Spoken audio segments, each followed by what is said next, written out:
where did that grenade come from that killed me? Did you see how that, like, I did that barrel roll and then hit 2 guys and it all blew up? And wow, that was awesome. So he just got sniped and then cartwheeled over the side and then got run over by a warthog. We flipped 6 times in the air, landed it, and kept going.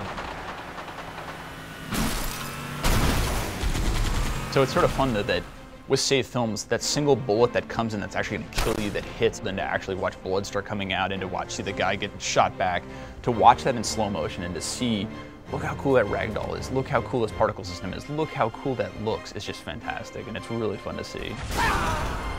People can't make things up now. They can't lie about what happened in the game last night. They can't exaggerate.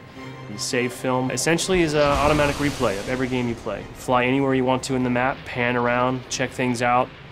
The amazing thing about Save Films is that you can actually relive any moment that happened at any time and look at it from any angle. If you're not quite sure, how did they actually get the flag out of our base when we supposedly had 3 guys guarding it? Now it's easy to go back, watch the film, see what they did.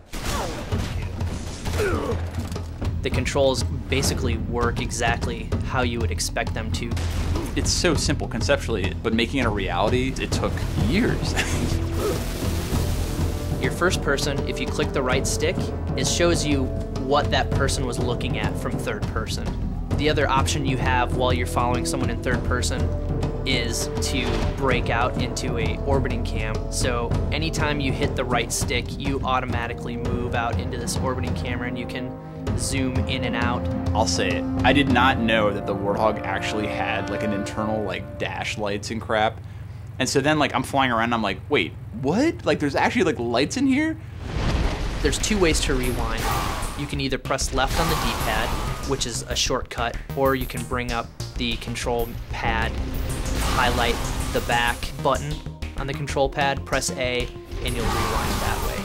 Every time that someone rewinds in a Save Film, I hold my breath because there's like, it's like God reaching in and being like, make magic happen, and then it magically just keeps working. Like, the complexity of that system is so insane.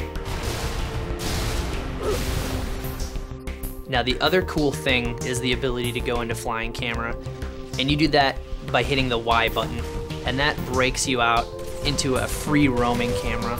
You can watch it from above and you can see what you did, maybe get a perspective where you can actually see the impact of that grenade you threw and zoom in really closely on the action that happened after that.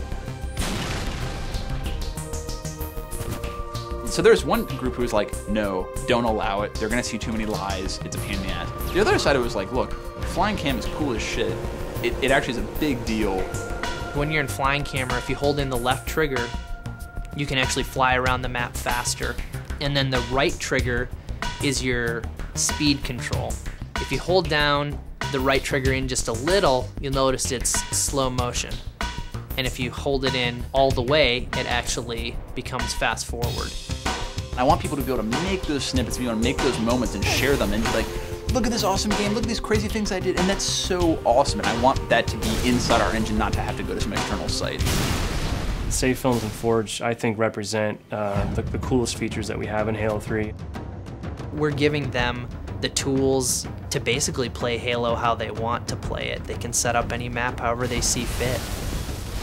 It's just crazy how much a map will change with just a small variation of either weapon placement or just where the flag spawns in CTF. If you don't like it there, move it 1 meter to the right. If you want to in Forge, you could build your own base on the beach, maybe add some turrets for defense, add some crates to hide behind. Try building a building out of fusion coils and then blow it up. You could have 50 versions of Sandtrap that are each built differently, that each emphasize a different type of game style. Forge is actually an old school Bungie name. It was the name of the map editor for the Marathon games. It's kind of a nod to the hardcore Bungie fans. One of the guys on your team is this partially omnipotent little monitor flying around, dropping weapons for you and holding crates to block enemy fire, picking up your Scorpion and carrying you to the other side of the map. It's like the hand of God that has come and picked up this large vehicle and started slinging it around right in front of this guy's face. Your buddy can drop a bubble shield in front of you, now instantly you're protected. Maybe now you'd like to go on the offensive, ask your buddy to drop a Spartan laser for you. Next thing you know, you've got a laser in real time. Once we realized we could do do something like that, we're like, this will be the mother of all multiplayer matches. You can manipulate everything on the map. It's not just weapons and grenades and vehicles. It's spawning. It's where the flag sits. It's where the turret sits. It's every single object in the level.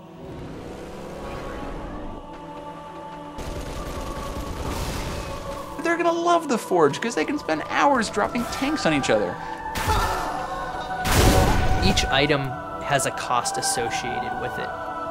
You have only so much Halo currency to spend on a particular map.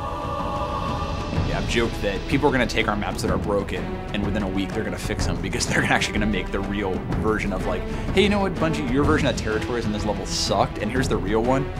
we're not really sure what people are going to do. People are going to figure out new ways to use the Forge that I think we don't even understand or know are possible yet. The next crazy thing that you're like, oh my god, they just took Forge and they took save films of that and they added voiceovers and they just did Macbeth. Holy crap, like that's crazy and that's awesome.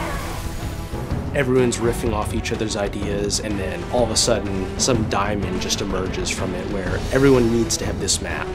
Oh, this is so cool. I can't believe we're actually letting people do this.